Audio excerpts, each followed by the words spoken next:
ഒലീവിയയും അമ്മൂമ്മയും. ഒലീവിയയുടെ മകളായിരുന്നു Sophia.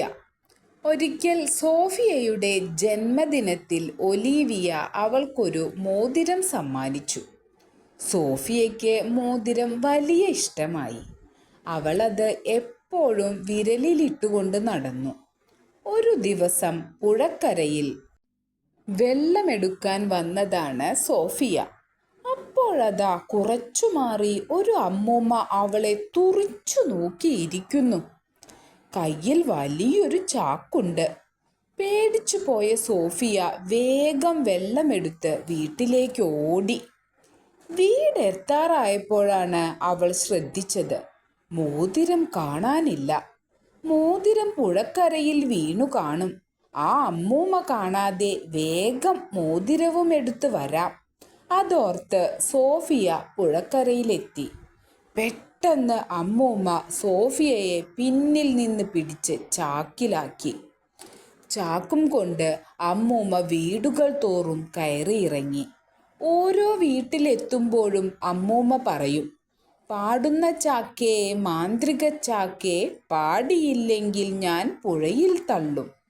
പേടിച്ചു പോയ Sophia പാടി, അന്നൊരു നാളിൽ മകൾക്കു മോതിരം അമ്മ കൊടുത്തല്ലോ. അതുപോയപ്പോൾ അമ്മയും അവളും ഒറ്റയ്ക്കായല്ലോ. ചാക്ക് പാട്ടുപാടുന്നത് കേട്ട് എല്ലാവരും അത്ഭുതപ്പെട്ടു. അവർ അമ്മൂമ്മയ്ക്ക് പണം നൽകി. ഒരു ദിവസം അമ്മൂമ്മ ചാക്കുമായി സോഫിയയുടെ വീട്ടിലുമെത്തി.